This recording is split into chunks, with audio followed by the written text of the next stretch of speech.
I don't do top 10s for motorsports, but I do talk about the stories that made the most impact or the ones that interest me the most.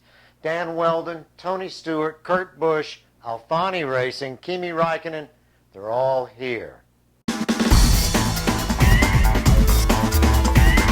I'm Michele Rahal with Motorsports Unplugged and motorsportsunplugged.com. This racing update is brought to you by Cat Protective Eyewear with 20 styles, all under $15. Click on the banner at the top of the website and get a few pair. Cat, engineered to the core.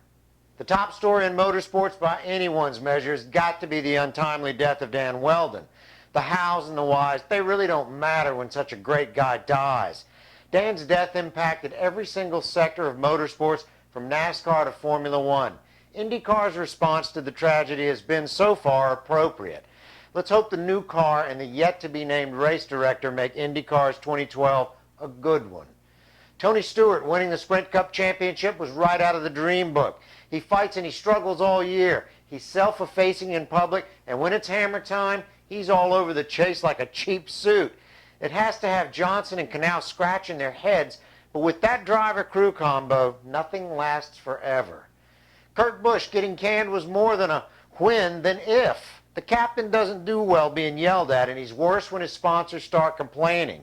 It's the best thing that ever happened to Kurt Busch and James Finch. It benefits Busch by taking him back to a level where he has to struggle. He's lost millions, but he has a chance to redeem himself.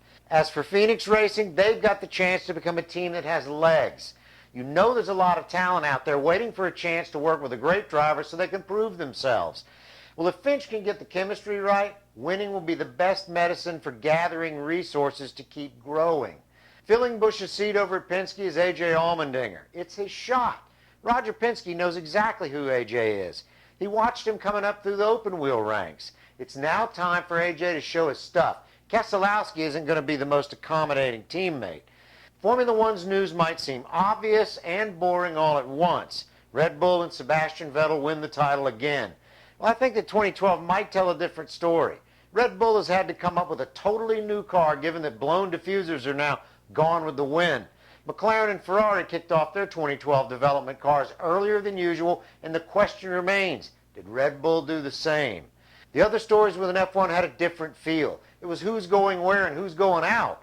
Raikkonen returns with Lotus Renault with polarizing opinions. Many think he's lost nothing in speed, and he wants it more now than ever, himself included. Others, like Gerhard Berger, think he can't do it, that he doesn't have the dedication. Well, let's hope Bouillet is right. He just wants a fast driver, and he believes his engineering can take care of delivering a fast car. We'll see.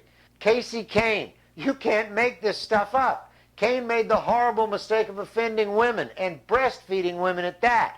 One tweet after seeing it in a grocery store has now given us BoobGate. That exchange of women piling on like a rugby match had an apology coming from Kahne that could have been written by the Pope in full damage control. Let's hope his PR team looks hard at letting him run free on Twitter. We'll keep you abreast of the situation.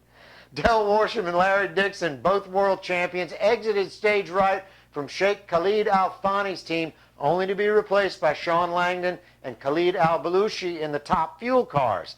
Well, whatever the rift between Worsham, Dixon, and Al Thani was, let's hope the two replacements are up to the task.